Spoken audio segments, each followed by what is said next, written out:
From now on, I'm quoting an open letter from God. My dear children, and believe me, that is all of you, I want to let you know about some of the things that started ticking me off. First of all, your religious rivalries are driving me up a wall. Enough already. Let's get one thing straight. These are your religions, not mine. I'm the whole enchilada. I'm beyond them all. Every one of your religions claims that there's only one of me, which, by the way, is absolutely true, but in the very next breath, each religion claims that it's my favorite one, and each claims its Bible was written personally by me, and that all of the other Bibles are man-made. Oh, me. How do I ever begin to put a stop to such complicated nonsense? All right. Listen up now. I am your father and mother, and I don't play favorites among my children. Also, I hate to break it to you, but I don't write. My longhand is awful, and I've always been more of a doer anyway. So all of your books, including those Bibles, were written by men and women. They were inspired men and women. They were remarkable people, but they also made mistakes. Must come down. Then why is this world so hellbound? They say what goes up must come down. Then why is this world so hellbound? They say what goes up must come down. Then why is this world so hellbound? They say what goes up must come down. Then why is this My spirit is not a historical thing. It's alive right now, as fresh as your next breath.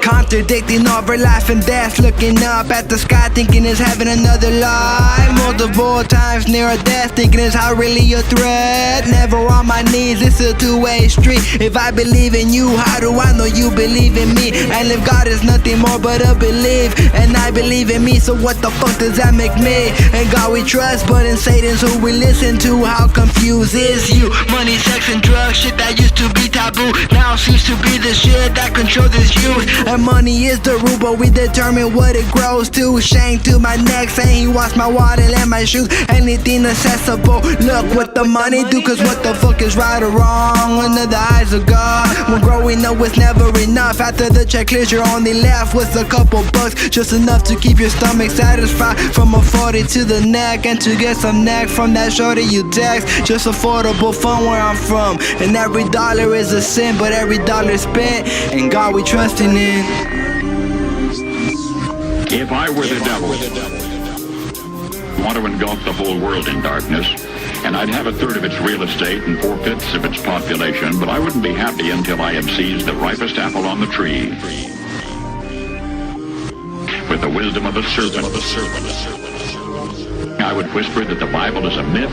I would convince them that man created God instead of the other way around. I would confide that what's bad is good and what's good is square. I'd threaten TV with dirtier movies and vice versa. I'd peddle narcotics to whom I could. I'd sell alcohol to ladies and gentlemen of distinction. I'd tranquilize the rest with pills. Must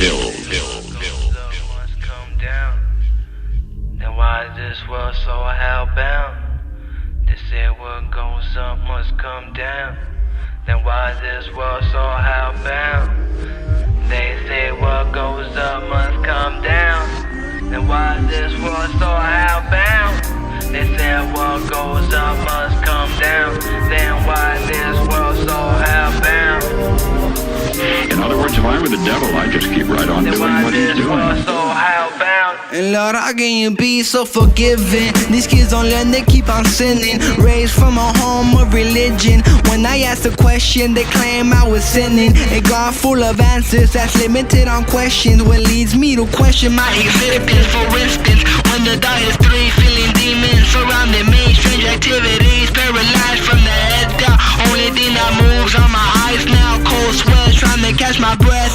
Scratches on my chest, that's why I know there's more to life than bone and flesh. But with no Satan, there wouldn't be a God, so should we thank him? And with no God, there wouldn't be a Satan, so should we blame him? Fuck it, I take the good with the bad, and just know I'm a man that won't ask for forgiveness. I'm aware of the consequences, so for now I live my life with golden horns. And when it's my time, I'll be ready for either or. Holy books and religious rites are sacred and powerful, but they are not more so than the least of you. They were only meant to steer you in the right direction, not to keep you arguing with each other, and certainly not to keep you from trusting your own personal connection with me. Which brings me to my next point about your nonsense. You act like I need you and your religions to stick up for me or win souls. For my sake, please don't do me any favors. I can stand quite well on my own, thank you. I don't need you to defend me. I don't need constant credit. I just want you to be good to each other. I just want you to be happy. And I'll sit in the dark. I really am, indeed, I swear, with you always, always. Trust in me. Your one and only God.